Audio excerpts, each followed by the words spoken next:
الحمد لله الذي بيده الإيجاد والإنشاء. الحمد لله صاحب الإماتة والإحياء. الحمد لله مالك الإعادة والإنعام والآلاء. الحمد لله الذي قدر العافية والبلاء. الحمد لله الذي قارن الداء والدواء. الحمد لله الذي ما أنزل داء إلا جعل له الدواء. الحمد لله الذي خلق آدم وخلق لأبنائه ومن أجلهم الأشياء، وبث من نسله الرجال والنساء، وليس النهار كالليل إذ يغشى، فقال ربنا عز وجل: إنما يخشى الله من عباده العلماء. صدق الله العظيم. اللهم صل على نبينا المصطفى. اللهم صل على حبيبنا المصطفى. اللهم صل على رسولنا المجتبى. اللهم صل عليه وسلم فإنه خير الورى. اللهم إنا نسألك التقى والهدى والعفاف والغنى.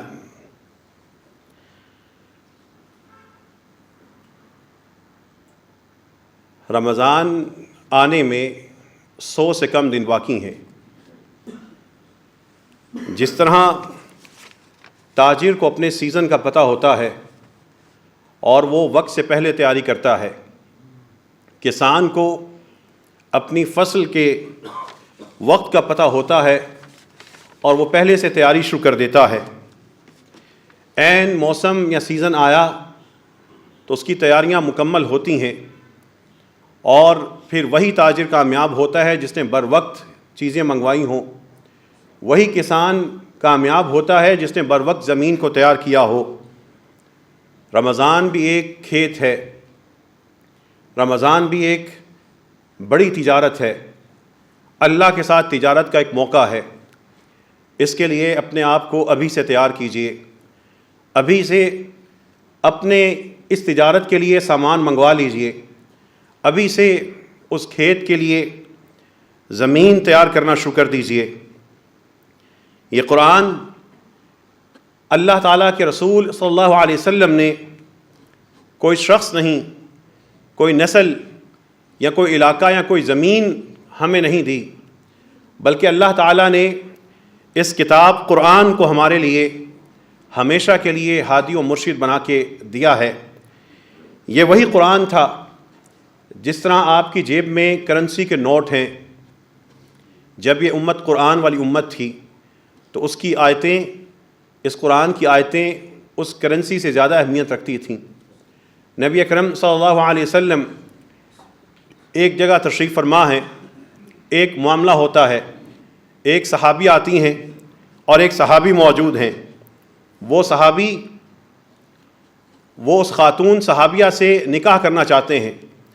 نبی کریم صلی اللہ علیہ وسلم سے کہتے ہیں کہ میرا اس خاتون سے نکاح کروا دیجئے. نبی کریم صلی اللہ علیہ وسلم فرماتے ہیں: التمس شیئا، اس کو دینے کے لیے، حق مہر کے طور پہ دینے کے لیے کچھ ڈھونڈ کے لاؤ. فقال یا رسول اللہ، کہنے لگا: لا اجد شیئا، میرے پاس تو کچھ بھی نہیں ہے. تو نبی کریم صلی اللہ علیہ وسلم نے فرمایا: التمس ولو خاتما من حدید، جاؤ جا کے کوئی تلاش کرو، حساب لگاؤ، خواہ ایک انگوٹھی ہو جو لوہے کی بنی ہو، کوئی سونے چاندی کی نہیں، خواہ لوہے کی ہی ایک کیوں نہ بنی ہو، وہی لے کے آؤ. فذهب، وہ شخص چلا گیا، واپس آیا اور کہا: ولا اجد ولا خاتما من حدید، کنگلا ہوں میرے ہاتھ میں، میرے پاس میری ملکیت میں ایک اس خاتون کو حق مہر کے لیے ایک دینے کو انگوٹھی بھی نہیں ہے. نبی کریم صلی اللہ علیہ وسلم نے اس شخص کی یہ بات سنی، پھر وہ چلا گیا. نبی کریم صلی اللہ علیہ وسلم نے فرمایا: ردوہ علیہ، اس کو واپس لے کے آؤ میرے پاس. کہنے لگے، اللہ کے رسول صلی اللہ علیہ وسلم نے فرمایا: هل معک شیء من القرآن، کیا تمہارے پاس قرآن کا کچھ حصہ ہے؟ قرآن کے کسی حصے کا کوئی علم ہے؟ هل معک شیء من القرآن، قرآن کے کسی حصے کو اچھی طرح اس پہ تمہارا عبور ہے؟ قال نعم معی سورہ کذا و کذا، وہ کہنے لگا ہاں اے اللہ کے رسول فلاں فلاں صورت میرے پاس ہے، مجھے یاد ہے۔ نبی کریم صلی اللہ علیہ وسلم نے فرمایا اذهب فقد زوجتکھا بما معک من القرآن، اس قرآن کی دولت کے بدلے میں نے تمہارا نکاح اس خاتون کے ساتھ کر دیا۔ قرآن ایک دولت ہے، ایک خزانہ ہے، اس کی دنیاوی خزانوں میں بھی حیثیت ہے۔ شرط یہ ہے کہ قرآن کی ریاست کے باشندے اس کرنسی کو استعمال کرنا سمجھیں۔ وہ قرآن کریم کو پڑھنے پڑھانے والے دنیا میں بڑے غریب، بڑے پسماندہ، لیکن اصل میں آخرت میں بڑے ہی امیر ہوں گے۔ وہ قرآن کے لیے تڑپ رکھنے والے، قرآن کے لیے زندگی گزارنے والے، قرآن کریم کو اپنے رفیق سمجھ کر اس کے ساتھ نباہ کرنے والے، وہ قرآن کے لیے محنت کرنے والے، قرآن کی زبان پر محنت کرنے والے، قرآن کے معنی کی جستجو کرنے والے، قرآن کی آیات کے مفہوم کے زیادہ سے زیادہ اس کی وسعت کو پانے کے لیے سرگرداں لوگ، یہ بڑے امیر ہوتے ہیں، یہ اللہ تعالیٰ کے دیے ہوئے خزانوں کے مالک ہوتے ہیں، یہ اللہ تعالیٰ کے خاص انعام والے ہوتے ہیں، جن کو رب الاہل اللہ و خاصتہ کہہ کے اللہ تعالیٰ نے ذکر کیا ہے۔ رمضان میں 100 سے کم دن باقی ہیں۔ یہاں پر موجود ہر شخص کے لیے آج کا یہ خطبہ ایک دعوت ہے کہ قرآن کو رمضان سے پہلے جتنا اس پہ عبور ہے اس سے زیادہ کے لیے محنت شروع کر دیجئے۔ قرآن کریم سے اپنا تعلق کی تجدید آج سے کرنا شروع کر دیجئے۔ عبادتیں اپنی جگہ پر، یہ کوشش اپنی جگہ پر، جب یکم رمضان کو قرآن کریم سننے کے لیے کھڑے ہوں، پڑھ رہے ہوں، اس کے عین خاص سیزن میں پڑھ رہے ہوں، پتہ لگے 3 ماہ پہلے اور آج کی تلاوت میں بڑا فرق ہے۔ 3 ماہ پہلے جب قرآن کے صفحے پہ نظر ڈالتا تھا اور آج ڈالتا ہوں، بڑا فرق ہے۔ اس قرآن سے اپنے تعلق بنا لیجئے، انفرادی طور پر اپنے تعلق کا جائزہ لیجئے۔ ایک تابعی میں سے ایک شخص کا انتقال ہو رہا ہے، ان وفات کا وقت ہے، ان کے پاس ان کی بہن آ کے حالات دیکھتی ہے، رونا شروع کر دیتی ہے کہ بھائی اس حالت میں تڑپ رہا ہے، جو طبیبوں نے کرنا تھا کر لیا، جو انسان کر سکتے تھے کر لیا، یہ سانس ٹوٹ رہے ہیں، وہ جسم جو بڑا توانا تھا وہ اب اپنے آپ کو ہلانے کے قابل نہیں رہا، وہ ہاتھ جس کے ذریعے بھائی سب کو پالتا تھا آج وہ اپنا لقمہ اٹھانے قابل نہیں رہا۔ بہن رو رہی ہے، پوچھنے لگے ما یبکیک، میری بہن تمہیں رلا رہی کیا چیز ہے؟ ما یبکیک، کس چیز نے تمہاری آنکھوں میں آنسو لے آئی؟ انظری الی تلک الزاویہ، میری بہن اس نگاہ اپنی اس کونے پہ ڈالو، اس کونے کی طرف دیکھو، کمرے کا وہ کونا، گھر کا وہ کونا، فقد ختم اخوک فیہا 18,000 ختمہ، روتی کیا ہو، تمہارے بھائی نے گھر کے اس کونے میں 18,000 دفعہ قرآن کریم ختم کیا ہوا ہے۔ وہ تلاوت کی جگہیں انسان کا ان کے ساتھ تعلق ہوتا ہے۔ قرآن کی دولت سے مالا مال شخص، جس طرح دنیا کی دولت سے مالا مال شخص کو پتہ ہوتا ہے کہ میری دولت فلاں جگہ ہے، فلاں بینک میں ہے، فلاں سوسائٹی میں ہے، فلاں پلازے میں ہے، فلاں بازار میں ہے، فلاں شہر میں ہے، قرآن کی دولت سمیٹنے والے کو یاد ہوتا ہے، اس کا مزاج بن جاتا ہے، اس کی تاریخ بن جاتی ہے، اس کو یاد ہوتا ہے کہ میں نے فلاں جگہ فلاں درسگاہ میں فلاں کرسی پر بیٹھ کر وہ سورت پڑھی، وہ ترجمہ پڑھا، وہ تفسیر پڑھی تھی، میں فلاں لائبریری میں گیا تو میں نے وہاں پر یہ چیز قرآن کی سیکھی تھی، میں صبح اٹھتا تھا رات کو یا سونے سے پہلے میں فلاں جگہ اتنی دفعہ قرآن پڑھ چکا ہوں۔ قرآن کا تعلق جگہ سے بن جاتا ہے۔ سوال یہ ہے یہاں پر کھڑے اور بیٹھے لوگوں، قرآن کریم کا اور آپ کا جس جگہ بیٹھ کے تلاوت کرتے ہیں تعلق کیسا ہے؟ اذا زلزلت الارض زلزالہا، جب زمین بری طرح ہلا دی جائے گی اور زمین اپنا آپ بیان کرنا شروع کر دے گی، اس لیے کہ بِأَنَّ رَبَّكَ أَوْحَىٰ لَهَا، تیرے رب نے اس کو ساری کی ساری چیزیں بتائی ہوں گی، اس وقت قرآن کا زمین کا وہ کون سا حصہ ہے جو گواہی دے گا؟ یہ شخص اس جگہ پر بیٹھ کر قرآن پڑھتا تھا، یہاں پر لیٹ کر اس چارپائی پر سونے سے پہلے قرآن پڑھتا تھا، یہاں پر بیٹھ کر جاگ کر قرآن پڑھتا تھا، اس کمرے میں پڑھتا تھا۔ ابھی ہمارے جو چند دن پہلے ہمارے بزرگ آفتاب احمد صاحب فوت ہو گئے، ان کے گھر تعزیت کے لیے گئے، ان کے کمرے میں کونے میں ایک جگہ مصلی ہے، وہ مصلی اسی طرح موجود تھا۔ بچے اور بیویاں اور پوتے اور پوتیاں گواہی دے رہے ہیں، ہمارا یہ باپ، ہمارا یہ شوہر، ہمارا یہ مرحوم اس جگہ بیٹھ کر تہجد پڑھتا تھا، اس جگہ بیٹھ کر تلاوت کرتا تھا۔ یہ مصلی آباد ہوتا تھا، یا یہ بستر تھا یا یہ مصلی تھا۔ وہ شخص چلا گیا، وہ مصلی باقی رہا۔ یہ مصلی بھی آہستہ آہستہ مٹ جائے گا، لیکن فرشتوں کے ہاں، اللہ کے ہاں وہ لکھ دیا جائے گا کہ یہ شخص اسی جگہ پہ نماز پڑھتا تھا، اس جگہ پہ قرآن پڑھتا تھا۔ یہ قرآن کا تعلق بن جاتا ہے جگہ کے ساتھ، قرآن کا تعلق بن جاتا ہے انسان کے ذہن میں اس جگہ کے ساتھ جہاں پہ اس کو قرآن پڑھنا نصیب ہوا۔ بتائیے تو صحیح، اپنی بیٹھک میں، اپنے بیڈ روم میں، اپنے گھر میں، اپنے دفتر میں، اپنی دکان میں کس جگہ پہ کتنی دفعہ قرآن پڑھا ہے؟ قرآن کی یادیں اس جگہ سے کتنی وابستہ ہیں؟ کتنے ہی تاجر ہیں، کتنے ہی تاجر ہیں، ان کو اللہ نے یہ شرف دیا ہے، دکانیں کھول کے بیٹھے ہیں، فارغ ہیں، وہ قرآن کریم صبح کھولتے ہیں، ضرور پڑھتے ہیں، دن کے کسی وقت پہ پڑھتے ہیں۔ وہ بظاہر وہ عبادت گاہ میں نہیں ہے، لیکن وہ ان کی وہ دکان ان کے لیے گواہ ہے۔ کتنے ہی ایسے لوگ ہیں دفتروں میں جانے سے پہلے، دفتر میں پہنچ کر کام شروع ہونے سے پہلے قرآن پڑھتے ہیں۔ کتنے ہی ایسے لوگ ہیں جو اپنی چارپائیوں پر رات کو سونے سے پہلے قرآن پڑھتے ہیں، وہ جگہیں ان کے ساتھ وابستہ ہیں، اس جگہ پہنچتے ہی خود بخود ان کو قرآن کی یاد آتی ہے، اور یقیناً اس جگہ پہنچتے ہی قرآن کو ان کی یاد آتی ہے۔ وہ قرآن سے جڑے ہوئے لوگ ہیں۔ اللہ سے دعا کیجیے اللہ ہمیں اپنی اپنی جگہوں پر قرآن سے ان جگہوں کی نسبت قائم کرنے کی توفیق عطا فرما۔ نبی کریم صلی اللہ علیہ وسلم کچھ خزانے بتا کے گئے ہیں، اپنی جیب کو، اپنی مٹھی کو ذرا دیکھ لیجئے اور دیکھیے کہ آپ کی جیب میں کتنے نوٹ ہیں قرآن کے۔ 10 کا نوٹ ہوتا ہے، 20 کا نوٹ ہوتا ہے، 50 کا ہے، 100 کا ہے، 1000 کا ہے۔ آئیے قرآن کی کرنسی بھی دیکھتے ہیں۔ نبی کریم صلی اللہ علیہ وسلم کے صحابی عبداللہ بن عمرو بن العاص نبی کریم صلی اللہ علیہ وسلم سے روایت کر رہے ہیں، حدیث روایت ہو رہی ہے، حدیث سنتے جائیے گا، اپنی کرنسی گنتے جائیے گا، کرنسی قرآن کی ہے۔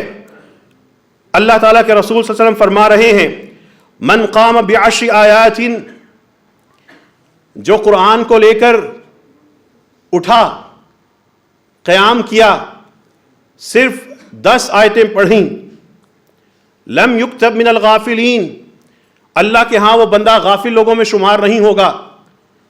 قرآن میں سے 10 کا نوٹ، 10 آیات سورۃ الناس، سورۃ الفلق کی پوری ہو جاتی ہیں۔ کسی بھی چھوٹے سے سورت میں 4-5 آیات ہوتی ہیں، 2 صورتیں پڑھ لیں، 10 کا نوٹ لے کے اس نے قیام کر لیا، لم یکتب من الغافلین، قیامت کے دن جو بندے غافلوں میں شمار ہو کے پھنسیں گے ان میں شمار یہ نہیں ہوگا۔ ومن قام بمئۃ آیۃ، اپنی تنخواہوں کا حساب رکھنے والوں، قرآن کے اکاؤنٹ کا حساب دو۔ جس شخص کو اللہ نے توفیق دی کہ اس نے 100 آیتیں کھڑے ہو کے پڑھ لیں، کتب من القانتین، اللہ کے ہاں وہ فرما بردار قانتین میں لکھ دیا گیا۔ بتائیے تو صحیح، دنیا کا 1000 روپے کمانے والے، دنیا کا ٹھیکہ لینے والے، اپنی ملازمت میں تنخواہوں کو بڑھانے والے، سالانہ انکریمنٹ کے لیے فکر کرنے والے، اپنی اپنی تجارت کو بڑھانے والے، اپنے اپنے بینک بیلنس کی فکر کرنے والے، زندگی میں کتنی دفعہ 100 آیتیں اس لیے پڑھیں کتب من القانتین کہ اللہ تعالیٰ کے ہاں قانتین میں لکھ دیا جاؤں۔ اے اللہ ہمیں اس کے لیے کوشش کرنے کی توفیق عطا فرما۔ اے اللہ جو سنا ہے اس پہ عمل کرنے کی توفیق عطا فرما۔ پھر اللہ کے رسول صلی اللہ علیہ وسلم قرآن کا 1000 کا نوٹ دکھا رہے ہیں، ومن قام بألف آیۃ، 1000 آیۃ، 1000 کا نوٹ اچھا لگتا ہے، 1000 آیۃ، یہاں پہ قرآن کی 1000 آیتوں کے ہیں۔ جس شخص نے 1000 آیتیں